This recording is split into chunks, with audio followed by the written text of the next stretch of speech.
All right, welcome to Audio Portraits. Thanks for having me. Of course, you want to give us a little introduction? Yeah, sure. My name is Demi Broderick, and I'm a female entrepreneur in the Calgary and surrounding areas. I own a daycare out in Airdrie called Creating Futures Daycare and Preschool.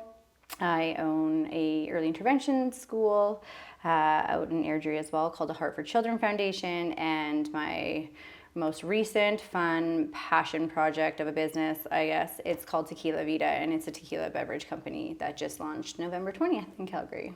That's awesome. Yeah. Yeah, I pretty much know you from the tequila brand. Yeah. And I'm curious, how do you manage doing so many different things?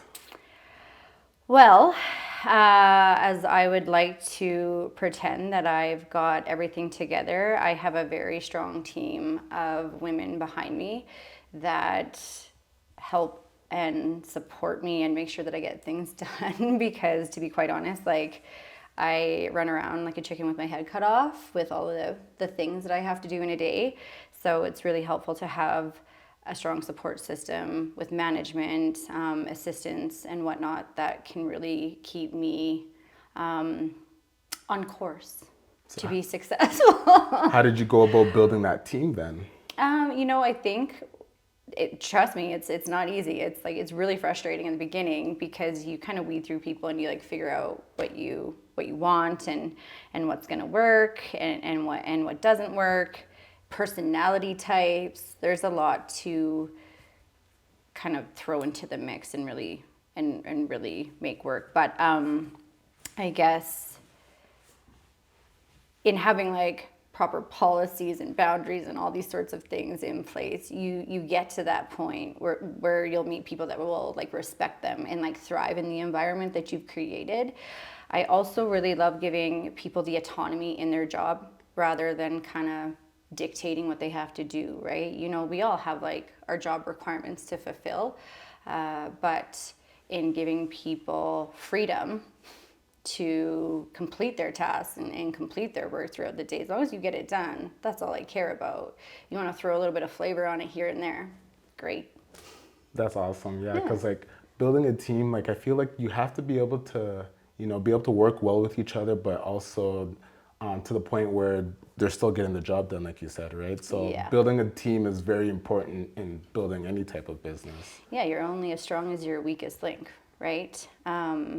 And so I also really enjoy elevating and motivating the women around me too, and encouraging them to take on their own projects or follow their dreams and their passions as well. So can we talk about that? What are some things that you do to help motivate your team and to push them to be better at their job? So one of the things that I did with the daycare women, for instance, the job is so mentally straining, and physically as well, but mentally, right? You're dealing with a lot of kids, a lot of personality stress. And so I brought in a health and wellness coach. Her name is Angelique Finley, and she's with Angels Align.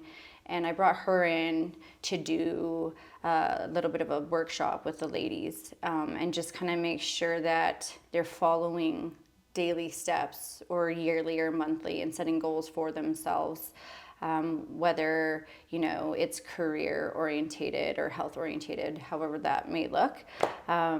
Brought her in, the ladies loved it. And then we do monthly check-ins with our staff to kind of make sure that they're thriving and they're enjoying what they're doing. That's very interesting. Yeah, I thanks. feel like that's not very common for someone to do with their employees. No, I think you're right. And that's where I wanted to take a different go at it. I went to university to be a teacher.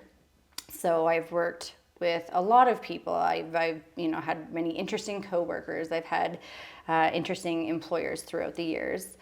And the one thing that I feel that a lot of them are always lacking is that interpersonal side of things and that caring aspect, whether it's you come in here 9 to 5, this is what you have to get done, this is the time of your break, and bye at the end of the day. Mm-hmm. That is not an environment that I want to work in, and so I would never ever put people in that environment either. So you would say that you kind of build a community for people to be able to be comfortable in the space that they're working in.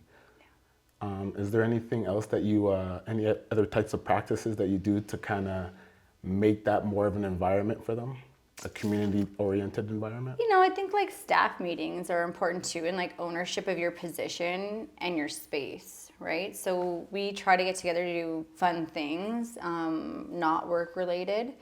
And when work comes up, it's like, hey, stop talking about work. Like, we all try to do that, obviously. Sometimes it's really, really hard, but I think just making that effort to show people that you care about them for more than just being your employee is just all people are really looking for at the end of the day, right?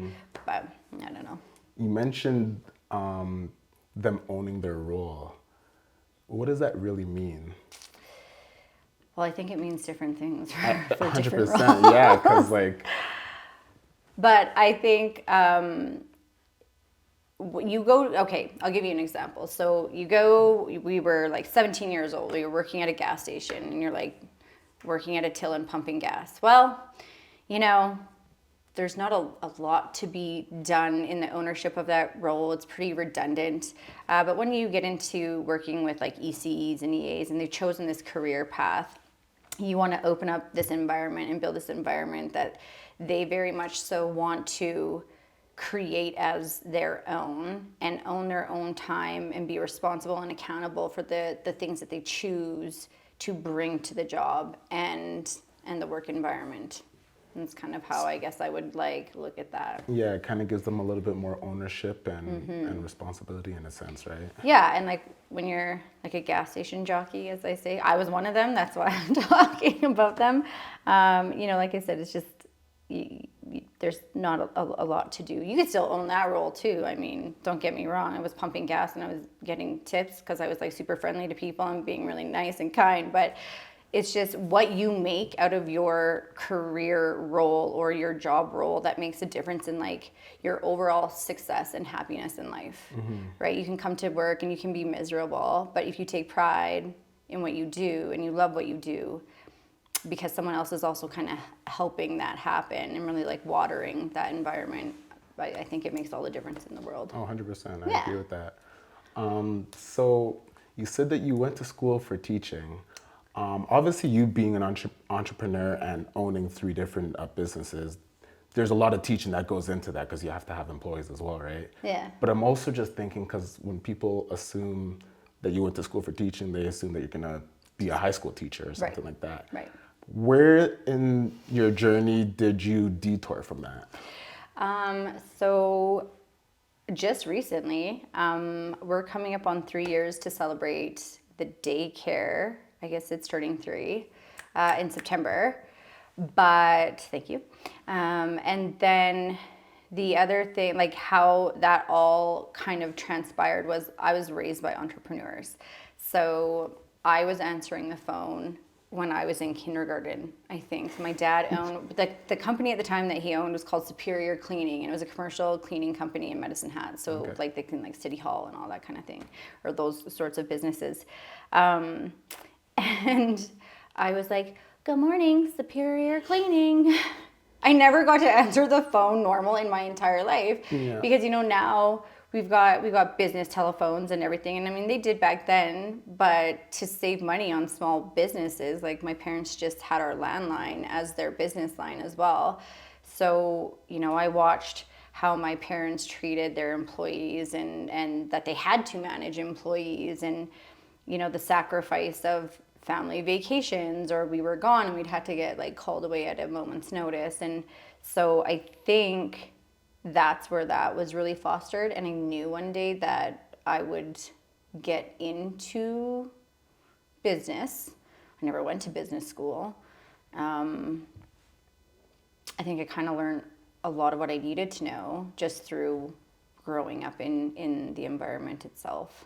Yeah, I don't think you really even need to go through business school in a sense to be able to be successful at what you're doing, right? Because like you said earlier, you grew up seeing this firsthand, so you've been in business in your entire life, essentially. Yeah, and I think, like, no offense to the people in business school, No offense. but if you have grown up around it a little bit, had a little exposure, I don't really like see the necessity to go.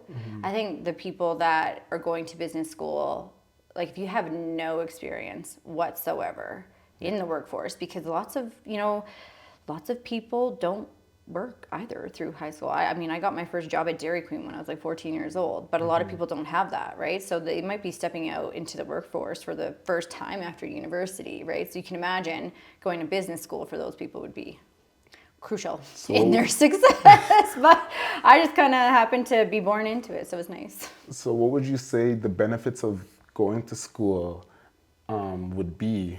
Because there's a lot of people that still go to school that's like a that, heated question. still have that experience, but they still go back to school to gain some type of knowledge.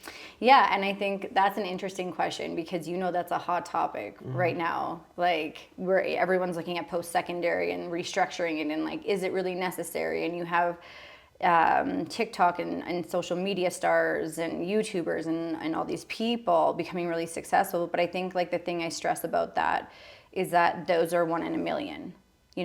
It's not a bunch of people making this money. I do think there is value to post-secondary, even if you don't take away a great deal of knowledge. What you do take away is discipline and structure and routine. How to make deadlines, how to be responsible, accountable for your work, which, I mean, ultimately are some of the things that we were talking about, like in your work role or your career, right? Those are some basic life skills. Do I think you should pay $75,000 for those life skills? Is another question. That's a little questionable. But, I think that's part of the journey of really choosing what you want to do before you go and spend that money. We're all in a rush. The societal norm is to graduate and like jump right into university or take a year off and go back. But the human brain, the frontal lobe, where we make all of our like rational decisions, it's not fully developed until like 25 and 27 now, which they found in men. And asking someone to commit to like a life career at the age of 18 to 20 years old is kind of ludicrous in my eyes. So in my eyes too, sorry to cut you off there, but that was just always something that I always thought about. It's like, how are you expected to know what you want to do for the rest of your life at the age of, some people 16 to 18 years old, you know what I mean? They want you to make that decision, that final decision. Yeah. And for me personally, I grew up having a lot of different jobs. Yeah. And I won't say any names or anything, but I had people telling me... As I'm like name dropping over here, I'm like, shh, edit that. I had people telling me that I was going through my life, switching through all these different types of jobs because I was lazy and I didn't want to pursue those things and I should just give them chances, et cetera, et cetera. I look back now and I don't really think it was because I was lazy. I think I just understood that I really didn't enjoy what I was doing at the time and I just didn't see the point of continuing doing that. But that being said, I had these 30 different jobs and I feel like if I didn't go through those jobs and experience them and know if I would like them or not, I wouldn't be where I am now to actually know what I love to do and what I want to do. Yeah, absolutely. Yeah. It's the experience. It's life experience. I feel like you have to go through that to experience it. Otherwise, like you choose your career and then you end up hating it and it's like, frick, now you're in it for 20 years. Like, is it that easy to quit? Like, no, sometimes, you have a family that you gotta take care of now and you're kind of stuck in that. And if you're not enjoying it, then I don't know. I think it can make people depressed by doing a job that you really don't enjoy doing. People don't realize that working, like you work probably 90% of your lifetime. Mm-hmm. So like if you're not enjoying what you're doing, it makes it tough, right? Yeah, no, absolutely. Job fulfillment, life fulfillment. But like experience helps you get there, right? I mean, I didn't just come across being able to have a tequila company because I sat back and went and just became a teacher, right? I had kind of like you, started working like when I was 14 and I had a bunch of different jobs, worked for different people, different personalities, had some really wild experiences in life. I lived in Mexico, I lived in China, at a very young age. So it kind of helps you to gain even like common sense. Can we talk about that for a second? Common sense is not so common. No, it's not. But like your ability to even just be in a sticky situation or a problem and have like critical thinking skills and problem solving skills, right? Yeah. People who are underexposed really lack those skills. But I agree. Well, since you brought up the tequila, let's talk about that. What inspired you to start this endeavor? okay, so the main reason was because when I was 18 years old and I had my first shot of tequila, I'm not going to name drop the tequila, but I think we all know in Canada what that tequila usually is. But I tried it and I was so like, it was repulsive. I was like, what is this? Like I remember I was in Salmon Arm at like the only bar there, and I drank it and I immediately needed to like spit it out. It was so gross. I'm like, oh, this like tequila stuff, like it's not really good. It's like gasoline. Yeah. Like it's nasty. But skip to a few years later, I was on a date and someone ordered Patron for me, tequila on the rocks, and I was like, oh my god, like I gotta like Life changing. but I'm like, I gotta drink this tequila straight on this date, and I'm like, I don't want to be rude, so I'm like, oh god, oh no, oh no, oh no, oh no, and I tried it. I was like, ooh, wait, what? It's like heaven in my mouth. What just happened? So it was interesting to me, and I pursued tequila and just learning a little bit more about it because I'm like, hey, oh wait, like it can be good. You just have to pay for it, also, which I found out. So yeah, kind of like finished my Bachelor of Education, moved to Mexico, taught there, moved to China, taught there. And I was always in the beverage industry because I was in the wine industry heavy in Kelowna, British Columbia. And always kind of wanted to have my own beverage company. And then when I looked back on it, I'm like, I love tequila. What culture do I love? And I love Mexico and I love the people. They're very endearing and they hold, they have a lot of family values. And that's important to me.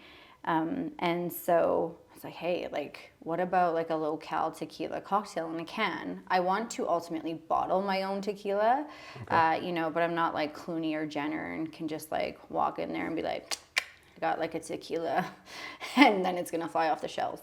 Kind of want to build a reputation and see if we could make something out of it before we go to like straight bottling it. So yeah, I put two and two together. I was in the beverage industry and wine industry, but I've never been on the side of like marketing, branding, creating. So I was learning everything new and just making phone calls and Googling. I think at one point, I had to Google how to make a barcode in Canada. So now I'm like a member of the Barcode Association of Canada. So never in my wildest dreams did I think that I would say that. Like, hey, you need a barcode? I know how to make one. Got you. But so from just asking around in the industry for like a mixologist to work with, I'm not name dropping my mixologist, I'm keeping that secret, but female company, to like sitting on my couch, drinking wine, Googling branding and marketing companies in Calgary and finding Blackwater Creative, amazing group out of Calgary as well. And then my sales team, like it was just all very new to me, but I wrapped it up in 10 months and got the product on the shelf. So, and we have like a great tequila Bronco that we drive around Calgary in, so it's kind of fun and people seem to really like it. So I don't know, it's been a wild journey. I was gonna say, it sounds like an amazing journey though so far. I feel like that's something that I would love to be able to experience. Yeah, to watch something literally just like come from your head and be an idea, and then to have it and hold it in your hand, pretty life-changing experience. I'm trying to stay away from like the addiction of the process because I'm like, okay, I got 3 companies, like I need to quit. I need to keep that and then walk away soon because my brain just keeps going and it likes to create and I'm like, oh great, what am I gonna think of like next week? Yeah. So, being a female entrepreneur, did you face any hardships or struggles along the way? Yeah, that's And like, let's just keep this towards your tequila business, let's say. yeah, I would definitely say, because in the other business it's very female dominated, so like kind of great industry to keep that question going to. The industry is male dominated, and I have faced some very interesting, shall I say, occurrences.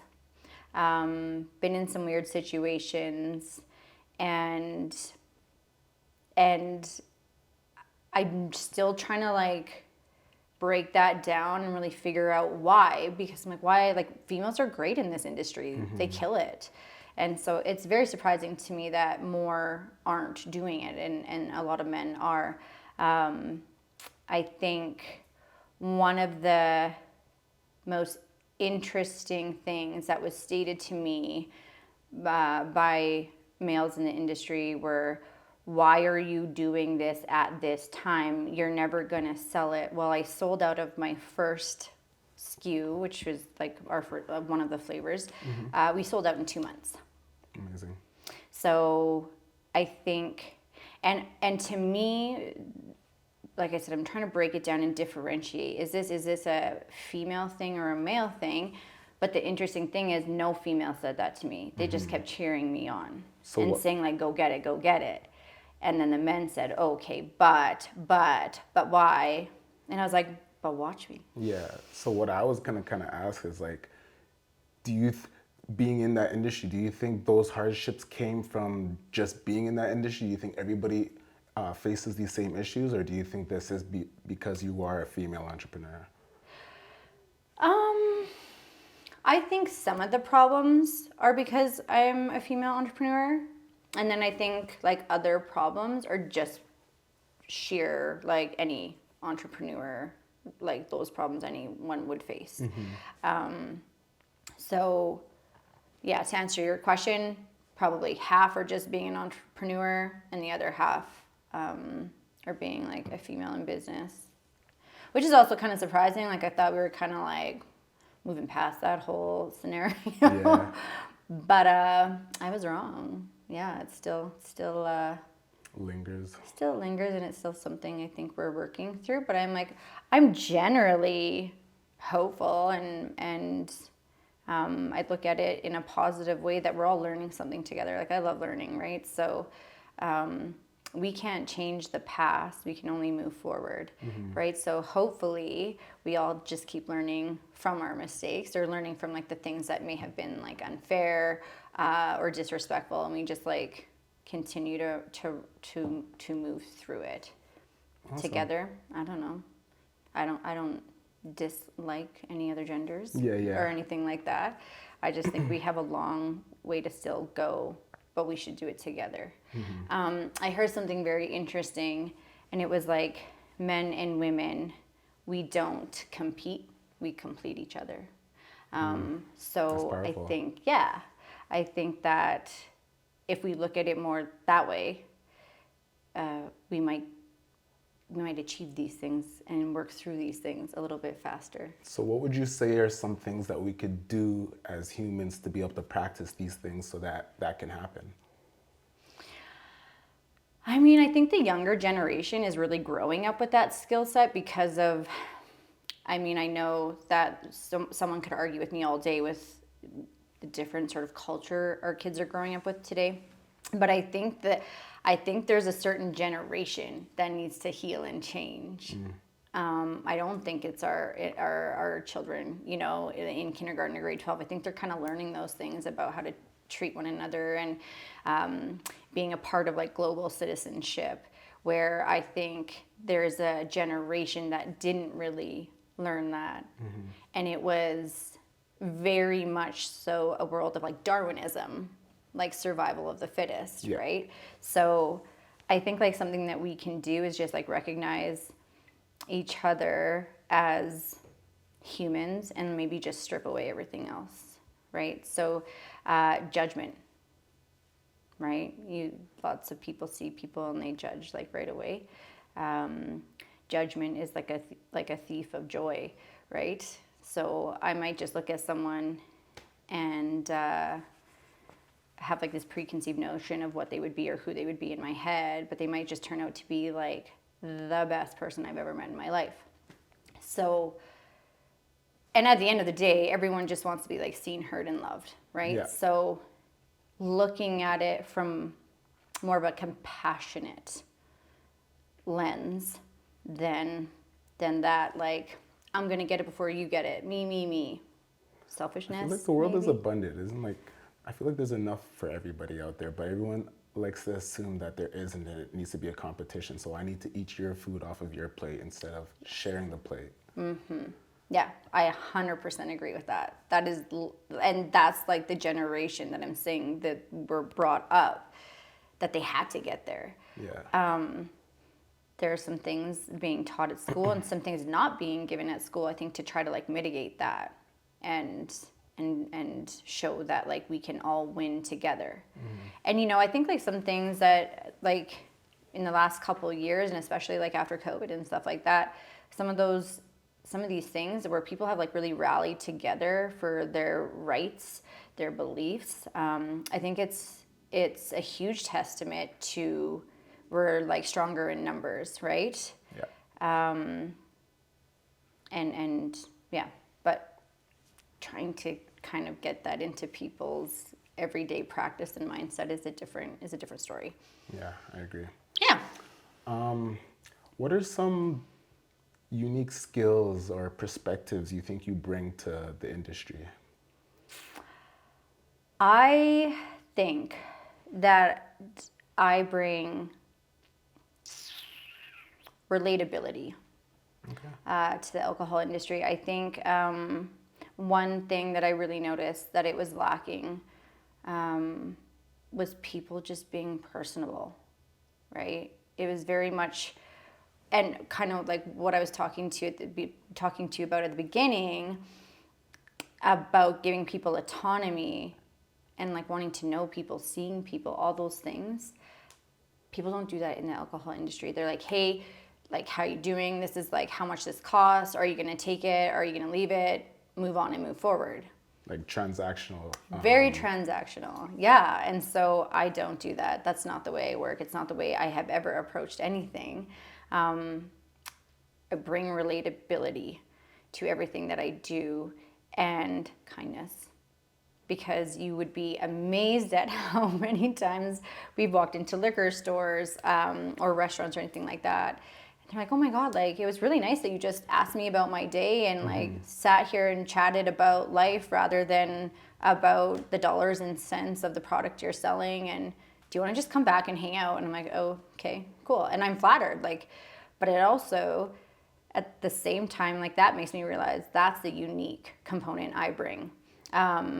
But it also makes me hurt because I'm like, wow, like people just treat people like they're nothing. And it's, I don't know, it's kind of sad. I'm actually really glad that you brought that up because I kind of see the same point, honestly. And it's like, I kind of believe that being personable and being kind, both things that you mentioned, are honestly half of the job of being able to be a successful entrepreneur or business person. Do you think that is, I wouldn't say more important, but you know, just as important as having a skill set? 100%. I don't think that you have to have a university degree to do what I do right now in the industry. I think you just have to have a heart. And you have to know people, but I think at the same time, people being friendly is not always first nature to us, right? And it differs by culture as well. So that's kind of interesting, I think, in a country that, like, we have so many different cultures here, right? And so that might not be someone's first nature, but it certainly isn't necessarily Canadians' first nature either. Yeah, right? I agree. People that were born here. So, yeah, I think that you could, if you have that skill set of like being social, being kind, being a good human, I think it'll take you a lot of places. And sometimes people don't like utilize that part of themselves as much as they should. Why do you think that is? Vulnerability, baby. People don't. People are scared to be soft and be kind, and they're kind of like they have this very tough, hard exterior shell, and letting you see into their soul or like a little piece of your soul can be terrifying, right? Because then you see them.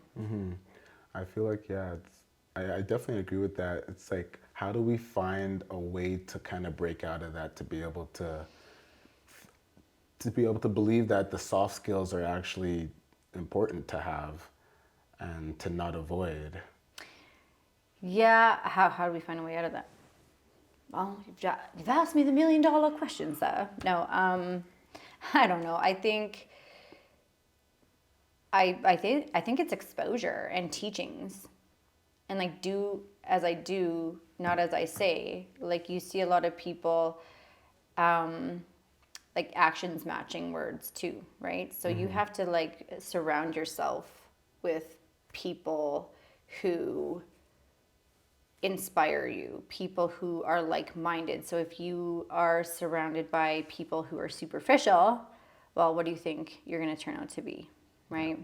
I think like one of my favorite quotes, and I'm pretty sure Nipsey Hussle said it, Don't butcher it.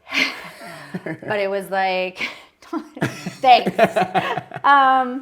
But I think it was like, if you don't look around your circle and get inspired, you do not have a circle, you have a cage, right? So you surround yourself with kindness and love. That's what you're gonna like omit to the world, and it's gonna just like fuel off of you naturally.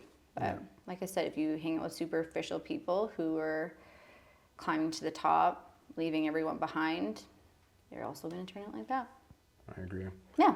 How do you ensure that your tequila brand, follows your vision and your, what's the word I'm looking for? Your values?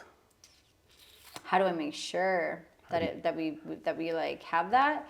Well, so like the tequila company, I want it to always have my values at its core, and we like to have fun through like color and tequila and being loud and having a good time and celebrating life. Tequila Vida, life of tequila, right? So the people who work with me, the people who work for me, have those same morals at their forefront in everything they do too. So it's a good like onboarding process and knowing people and being able to see if they really hold those same core values as you. And you also have to work with the right people too, and really know like your vendors, your contractors, people that you're working with, to know that they align. Because trust me, if I'm gonna walk into a restaurant and the owner is very dismissive, and he or she, I guess I should say too, if she's just like, I want nothing to do with you, kind of like, yeah, whatever, leave the drinks on the bar, I don't want to work with those people anyway. Those are not the demographic of people that our beverage and the company is about, right? We want people that are like extroverts, having fun, like being loud on the streets. Like we got a bunch of people that just like take us right now. They have nothing. They're not getting paid. They just do it because they love us and like hanging out with us. So like you're saying, one way to do that is to choose the people that you're working with. You're in year 1 now with the tequila. Yeah. So let's still under a year, I under guess. a year. So let's say you get to year 20 now. How do you continue to ensure that these values are still being pushed out if you have 1,000 employees? Because it's very easy for things to get diluted at that point. Absolutely. When you have a small team, it's easy to keep it, but... And we've seen it time and time again with all like the bigger box stores, right? I think that the most important thing you can do to make sure that happens is growing at a realistic rate. So some of these beverage companies will like just dump a bunch of money into it so that they can be like in every liquor store, they can provide every province stock by tomorrow, right? That is the exact problem with not attaining that goal and keeping your core values, because you've just literally blown up your product in the industry and dropped a bomb, right? So I think growing at a healthy, steady rate allows you to kind of make sure all those people getting hired are being onboarded properly, or like interviewed properly, or we just have the same values and whatnot as a company do.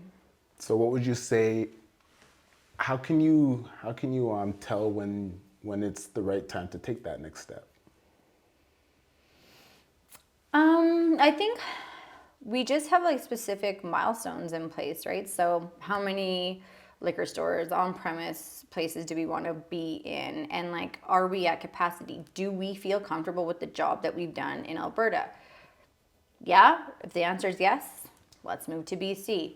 Awesome. How does BC feel? Okay, BC's feeling, because I also don't want to bring, even if I wasn't an alcohol company and I had a different product and we were opening like via province within the country, I would still want to make sure that the province felt fulfilled and happy with the work that we have done, because I don't want to create customers, I want to create fans. And that's one of the biggest misses, I think, in a lot of businesses, right? There's like, we just want buyers.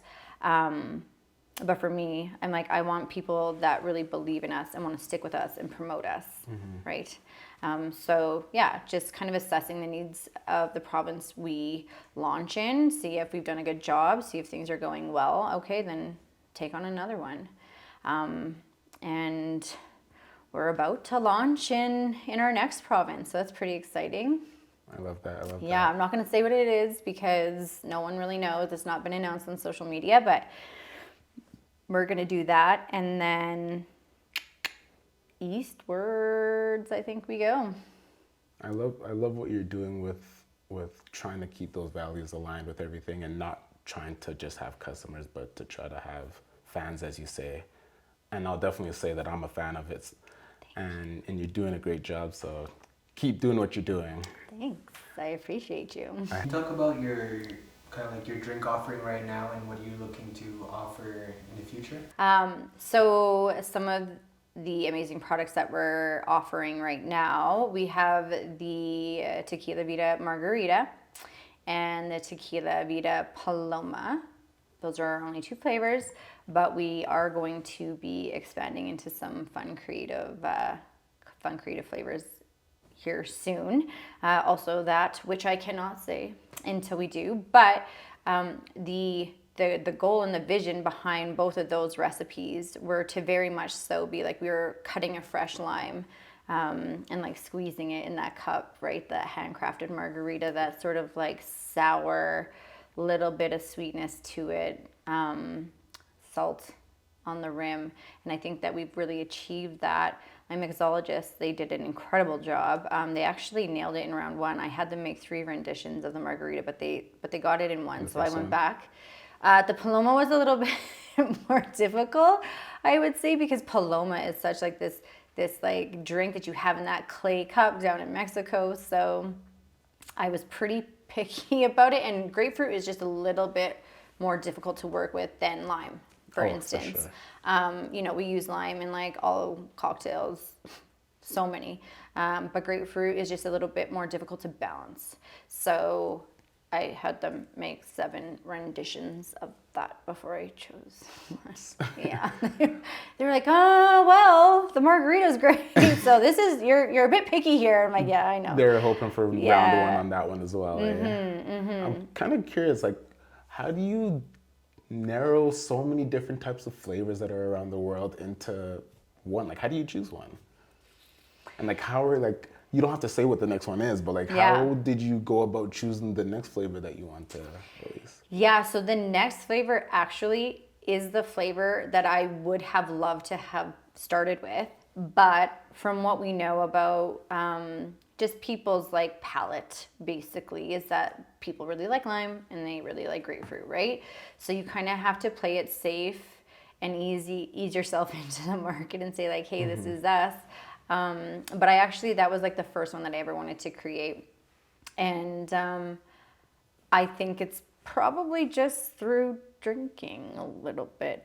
But I've never drank less in my life, to be honest. I come home and like have tea and I save the drinking for the weekends. But even then, I think I'm just working all the time.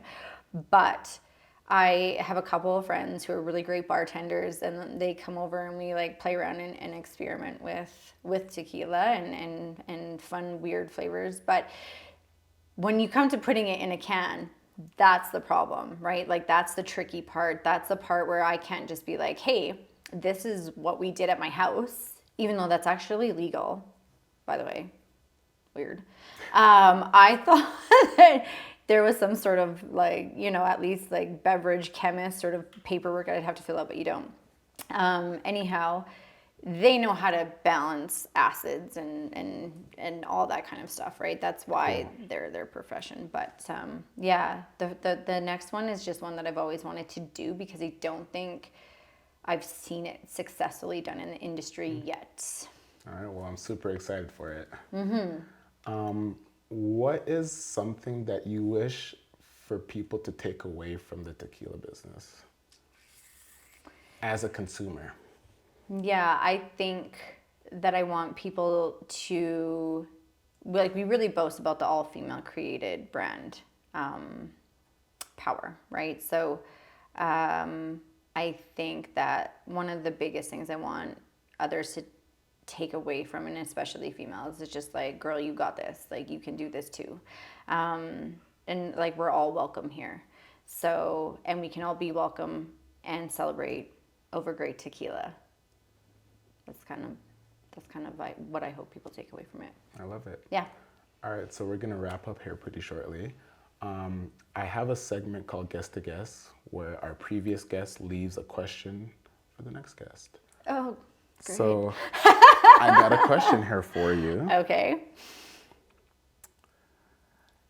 If you were to say one thing that makes you or your company different, what would that be?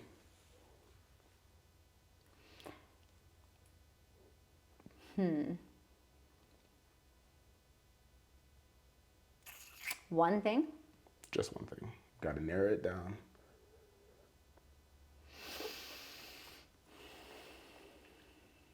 I would say